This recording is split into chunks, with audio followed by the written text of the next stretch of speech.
Do you take additional risks when traveling to work, church, or school? Many of you are affected by the current construction going on the I-75 State Route 309-81 corridor in Lima. When the 309 construction is finished, it will be similar to the area in front of the Lima Mall, with medians and turning lanes.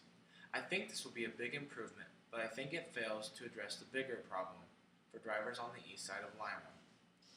I have lived all my life just east of Lima, and have had to travel the short distance on Interstate 75 in order to get to the north side of Lima, or the Shawnee area. I also have recently got my driver's license, which has given me a whole new perspective on traveling in and around Lima. The first time I got on the interstate to head to school by myself, I felt like I had joined a NASCAR race in progress. I had two cars on my tail and a semi beside me.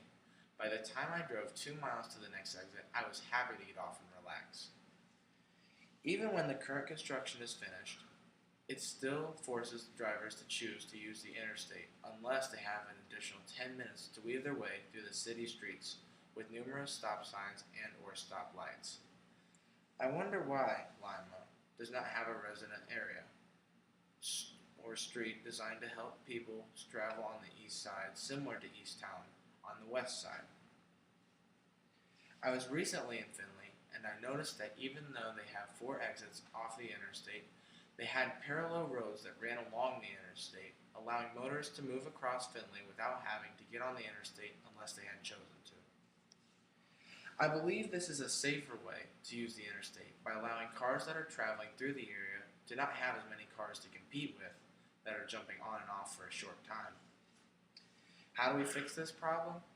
I think that the city and county planners need to take a strong look at the east side of Lima and design an alternate route that drivers can take that gives them an option to using the interstate, that is reasonable in the amount of time it takes to get the number of times you have to stop and start.